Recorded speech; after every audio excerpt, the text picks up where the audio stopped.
আর কতক্ষণ যে লাগবে মুটকিটার আসতে তা আল্লাহই ভালো জানেন। সেই কখন থেকে বলতেছে 5 মিনিট দ্বারা। আর শিওর ক্লাসের বাইরে দাঁড় করে রাখবে শয়তান ম্যাডামটা। বজ্জাত মেয়ে একটা।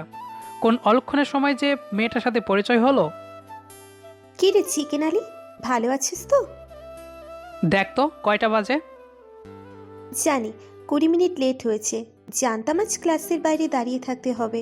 আর একা একা দাঁড়িয়ে থাকলে ওই রনি নামে বচ্চার ছেলেটা হা করে তাকিয়ে থাকে আর আশেপাশে কথা বলে। তাই তুই থাকলে একটু আড্ডা মারতে পারবো। তুই তো দেখি রনির থেকেও বজ্জাত। একটু আগে বের হইতে পারিস না? আর বলিস না, ঘুম থেকে উঠতেই পারি না। জানিস আজ অনুপম মানে ভূতম আমার স্বপ্নে আসছিল। সারা জীবন স্বপ্নে শুধু দেখা যাবে। চল এবার। কি ব্যাপারটি ঠিক না? মুড অফ কেন? দেখ সুলতানা, মেজাজ খুব খারাপ আছে কিন্তু। সুপ্তিকে দেখলাম একটা ছেলের হাত ধরে রিকশায় যাচ্ছে। তুইও যেমন শক্তিও তেমন। তুই যদি একটা ধইরা আর একটা ধরতে পারিস তাহলে ও কেন পারবে না? শোন দোস্ত, চিন্তা করিস না, আজকের মধ্যে আর একটা জুটাই ফেলবি। হ্যাঁ রে মুটকি, দোয়া কর আজকের মধ্যে যেন পাইয়া যায়। এই সুলতানা, দেখ দেখ মায়াডা কত কিউট। দোস্ত আমি গেলাম। ভাগ্য বুঝি এবার খুলছে রে। এটা কি বলে ছেলেটা? এর মধ্যে আবার শয়তান ছেলের জন্য আজ আবার একা একা বাইরে দাঁড়িয়ে থাকতে হবে। তোর এই শোধ আমি নিবই। অতপর ক্লাস শেষে বাসার দিকে যাচ্ছি। হঠাৎ দেখে চিকন আলী ওই কিউট মাইয়া মানে আমাদের 2 ব্যাচ জুনিয়র মেয়ে টুম্পার হাতে হাত রেখে বটতলা বসে আছে। ওই পোলাই পারেও বটে, এর মধ্যে পটিয়ে ফেলছে। মেয়েরাও আছে, চিকন আলী বলতেই দেরি করে রাজি হয়ে তার সময় লাগে না। যেই সব ছেলেদের চেহারা গলু গলু হয় তারা হাজারটা প্রেম করে, তানভীর ঠিক তেমনই। ও সিনিয়র আপুদেরও পর্যন্ত ছাড়ে না। ছাড়বেই বা কেন?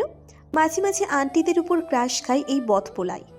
তবে ওর আর একটা গুণ আছে, ও খুব ভালো গান গাইতে পারে। কলেজে মোটামুটি নামডাক আছে ওর। কেন যে আমার মতো এত সাধারণ মেয়ের বন্ধু হইল সেইটাই বুঝলাম না। যেদিন প্রথম কলেজে আসলাম সেদিন ও আমার মাথায় একটা গাঁট্টা মেরে আমার পাশে এসে বসলো। আরে কি আজব, আপনি আমার মাথায় গাঁটটা মারলেন কেন? এই, তুই আর আমি একই সাথে পড়ি, তাইলে আপনি কইরা কথা বলিস কেন? হুম, কি অসভ্য ছেলে রে বাবা। প্রথম কথাতেই তুই। ভদ্রতার খাতিরেও তো মানুষ আপনি অথবা তুমি করে বলে। সেদিন থেকেই এই বদপোলা আস্তে আস্তে আমার ভালো বন্ধু হয়ে ওঠে। কিভাবে যে এতটা সময় পার হয়ে গেল বুঝতেই পারি নাই। ও আমাকে শুধু বলে, অনেক মেয়ের সাথে চলাফেরা করেছি, কিন্তু তোর মতো বেহায়াপনা মায়াবী মেয়ে একটাও দেখি নাই। আমিও তোর মতো ইনোসেন্ট মার্কা লুইচ্ছা একটাও দেখি নাই যে কিনা আন্টিদের উপর ক্রাশ খায়। ওই সুলতানা, তোর সাথে আমি কি করছি রে? আন্টিরা যদি কিছু না কয় তাহলে তোরা তো গায়ে লাগে কেন? ওই হারামি, আমার নাম সুলতানা। কত কিউট একটা নাম, আর তুই কিনা এত বড় নামে আমি ডাকতে পারবো না। শয়তানের হাতটি একটা। এরপর থেকে ও কখনোই আমাকে ভালো নামে ডাকে নাই। তবে আমিও ওরে ভালো নামে ডাকি না। আমিও কম চাই নাকি? হুম। এই মুটকি, মুটকি, কানে কম শুনিস নাকি? কার কথা ভাবছিস শুনি? ওর ডাকে আমার ঘোর কাটলো। কি রে লম্বু, ডেটিং শেষ? ধুর আর বলিস না। মায়ারা আমারই নিয়া শপিংয়ে যাইতে চাই, তাই ফাঁক বুঝাই দৌড়। দেখ, ওইভাবে হাসিস না, কইলজাটা মোচড় দিয়ে ওঠে। এটা কি বললি? ওই কুত্তা, তুই আমার লগেও মজা দিতেছোস? আজ তোর একদিন কি আমার একদিন। আরে আরে, আমি কি পাগল যে তোর মতো মেয়ের লগে মজা নিমো? কলার ছাড় বলছি। এইটা মেয়ে নাকি লেডি কিলার? পাক্কা লাল মরিচ একটা। ওই চল, খিদা লাগছে, ফুচকা খামো। এইরকম মারামারি করলে তো খিদা লাগবেই। অতঃপর ফুচকার দোকানে গিয়ে, মামা 2 প্লেট ফুচকা দেন তো, একটাতে বেশি করে খুদ্দা মরিচ দিবেন। দেখ লম্বু, মায়ের খাওয়ার কাজ করিস না। এই মাইয়ারে ফুচকা খাওয়াতে পারলেই মাথা ঠান্ডা হয়। খাইতেছি এমন সময় সুপ্তি হাজির। এই তানভীর, তুমি না বললা ফুচকা খাওয়া নাকি ভালো না? এগুলা খাইলে নাকি পেট খারাপ করে। আর তুমি কি না খাইতেছো? আরে বেবি, তোমার মতো কিউট মেয়ে এগুলো খাইলে পেট খারাপ করবে। আর এই মুটকিটা তো খুদ্দা মরিচ, তাই ওর এতে কিছুই হবে না। আমি মুখের মধ্যে বাকি একটা ফুচকা দিয়ে ওর দিকে তাকালাম।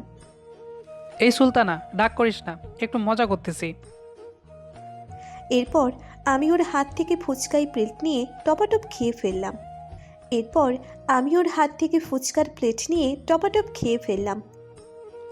এটা কি হলো? লালমরিচ তো, তাই বুঝলি, বলেই উঠে দাঁড়ালাম। যাচ্ছি গো বেবি। এই মেয়েটার বেহায়াপনা দিন দিন বেড়েই চলেছে। এই তো সেদিন রিমুর সাথে বসেছিলাম, হঠাৎ কোথা থেকে যেন মুটকিটা উদয় হলো। এরপর শার্টের কলার ধরে টানতে টানতে নিয়ে আসলো রিমুর কাছ থেকে। শুধু শুধুই কি বলি লালমরিচ, ঝাঁজটা একটু বেশিই, তাই ও আমার জীবনটারে তেজপাতা বানাই ফেলছে। তবে ও অন্যদের থেকে একটু আলাদা। যখন প্রথম কলেজে আসলাম তখন মেয়েটাকে দেখে মনে করেছিলাম মেয়েটা হয়তো ইনোসেন্ট হবে। ওর পোশাক আশাক ছিল অন্যদের থেকে আলাদা, কালো বোরকা আর কালো স্কার্ফ পরা, তাই ভুল ভাবছিলাম। আমার সব ধারণা পাল্টে দিল যখন থেকে আমি ওর সাথে মিশেছি। কিন্তু ওর ভিতর অদ্ভুত এক শক্তি আছে যা অন্য মেয়েদের মধ্যে নাই। ও খুব সহজেই মানুষকে আপন করে নিতে পারে।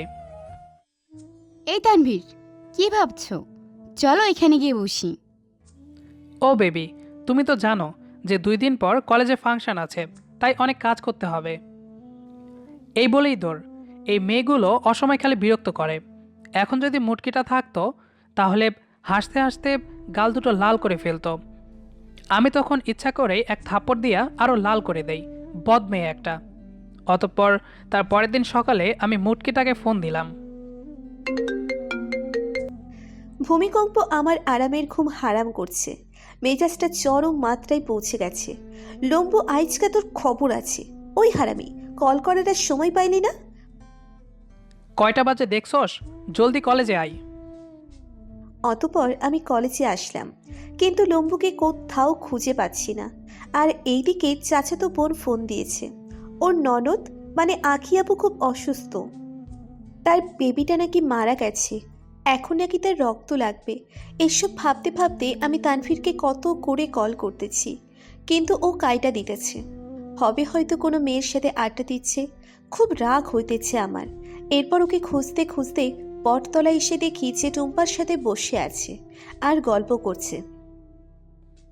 দোস্ত, একটু অপেক্ষা কর, আসতাছি। বান্তর ছেলে, তুই জীবনে আমার সাথে কথা বলবি না।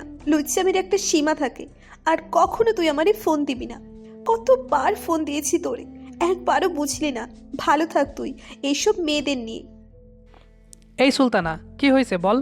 ফোন আমার কাছে ছিল না, টুম্পার কাছে ছিল। কান্না করিস না প্লিজ। ওই, কই যাচ্ছিস এই বৃষ্টির মধ্যে? খবরদার আমার সাথে আসবি না, এই বলেই চলে আসলাম। ফোনটা অনবরত বেজে চলেছে, কিন্তু মুটকিটা ফোন ধরছে না। 3 দিন থেকে কলেজে আসে না। ওরে ছাড়া যে কলেজটা ফাঁকা ফাঁকা লাগে সেটা বুঝতে পারছি ও না থাকায়। ফাজিল মেয়েটা এখনও ফোন ধরে না। আসছি, দাঁড়া, তোর খবর আছে। এত রাগ কিসের? এরপর আমি, রাব্বি মাতব্বর, দীপু আর নাফিসা মিলে চলে গেলাম মুটকিটার খোঁজ নিতে। কলিং বেলে চাপতেই আন্টি দরজা খুলে দিল। আরে তানভীর, তোমরা আসো, ভিতরে আসো। না মানে আন্টি, সুলতানা কলেজে যাচ্ছে না তো, তাই দেখতে চলে আসলাম। আর বলো না, জ্বর বাঁধিয়ে বসে আছে, যাও গিয়ে দেখো। অতঃপর আমরা সুলতানার ঘরে গেলাম। বাহ, ঘরটা তো বেশ পরিপাটি। ওর পড়ার টেবিলের ওপরের দেওয়ালে আমার আর সুলতানার ছবিটা সুন্দর করে বাঁধানো আছে, আর কাগজের প্রজাপতি দিয়ে দেওয়ালটা সুন্দর করে সাজানো। নাফিসা ওকে গিয়ে ডাকাতেই ঘুম ঘুম চোখে অবাক হয়ে ও বলল, কি রে, তোরা কখন আসলি? এই প্রথম আমি সুলতানাকে বোরকা ছাড়া দেখলাম। মুটকিটা আমাকে বলে কি না চিকন আলী। কখনো ও আয়নায় নিজেকে দেখেছে? কালো একটা 3 পিস পরা, চুলগুলো খোলা, ঘুম জড়ানো চোখ, অবাক করা দৃষ্টি, আর ঠোঁটের পাশে কালো তিলটা ও রূপের উজ্জ্বলতা বহুগুণ বাড়িয়ে দিয়েছে। সব মিলিয়ে এক অন্যরকম মায়া কাজ করছে। অতঃপর ও আমাকে দেখতে পেয়ে বলল, এই, তুই আসছিস কেন? তুই ফোন ধরস না কেন? তাই তো ছুটে আসতে হলো রে পাগলি। কেন এখন আর টুম্পা, নিশা, রিমুর সাথে কথা হয় না? আর তোর সেই আন্টিগুলা কই, যাদের দেখলে তোর মাথা ঠিক থাকে না? ধুর মোটকি, ওদের সাথে তো আমি ফাজলামি করি, তুই তো সব জানিস। তারপরেও এমন করিস কেন? এই দেখ, কান ধরেছি, কিন্তু তুই মুখ ফিরিয়ে থাকিস না। জানিস এই 3 দিনে কত কষ্ট হয়েছে আমার। এই চুপ থাক শয়তান ছেলে। এই সুলতানা, জানিস আমার মনে হয় আমি সত্যি সত্যি প্রেমে পড়েছি। আবার তুই জীবনেও শুধরাবি না, যা এখান থেকে।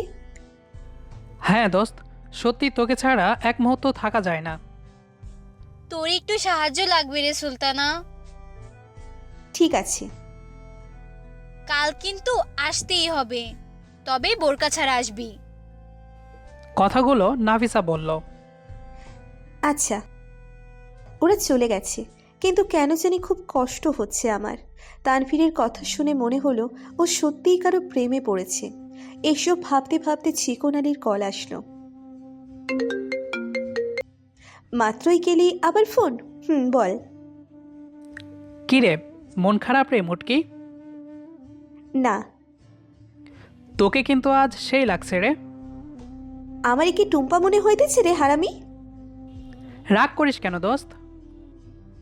আচ্ছা, পরে কথা বলবো। এই বলে আমি ফোন কেটে দিলাম। আজ আমার এমন লাগছে কেন? যাকে, ও ওর মতো থাক। অতপর আমি তারপরের দিন কলেজে গেলাম। কি ব্যাপার, কলেজের সবাই কোথায় গেল? কোথাও খুঁজে পাচ্ছি না কাউকে। অডিটোরিয়ামে ঢুকতেই সবাই একসাথে বলে উঠল, শুভ জন্মদিন সুলতানা। খুশিতে আত্মহারা হয়ে আমি আমার নোনা পানিটুকু আটকে রাখতে পারলাম না। হঠাৎ কাঁধে কারো হাতের শীতল ছোঁয়ায় ঘুরে তাকালাম। এ কি, তানভীর হাঁটু কেড়ে বসে আছে। কি হচ্ছে এসব? এই সুলতানা, আমি তোর ভুতুম হতে চাই। তুই দিবি তো সেই সুযোগ? সুযোগ দিবি তোর পুচকের বাবা হতে? তোর চলার পথের আমি সঙ্গী হতে পারি? আমি আমার লাল মরিচের বর হতে চাই। তুই সেটা দিবি তো? বল, তোর এই হাতটা শক্ত করে ধরতে দিবি? এরপর সবাই একসাথে বলে উঠল, হ্যাঁ হ্যাঁ, রাজি হয়ে যা সুলতানা। চুপ করে থাকিস না সুলতানা, তোর জন্য আমি সব ছাড়তে পারবো। শয়তান ছেলে, আর যদি লুচুগিরি করতে দেখছি তাইলে তোর একদিন কি আমার একদিন। বলেই হাতটা শক্ত করে ধরলাম। হয়তো টুম্পা, রিমু, নিশা আরও অনেকে হিংসায় জ্বলছে। চলুক, তবে ভুতুম তোরে এইবার আমি চালামো। তখন বুঝবি লাল মরিচের কত ঝাঁজ। আমাদের আজকের গল্পটি আপনার কাছে কেমন লেগেছে সেটি অবশ্যই কমেন্ট করে জানাবেন। দেখা হবে আবার নতুন কোনো গল্প নিয়ে। সেই পর্যন্ত আমাদের সাথেই থাকুন। ধন্যবাদ সবাইকে।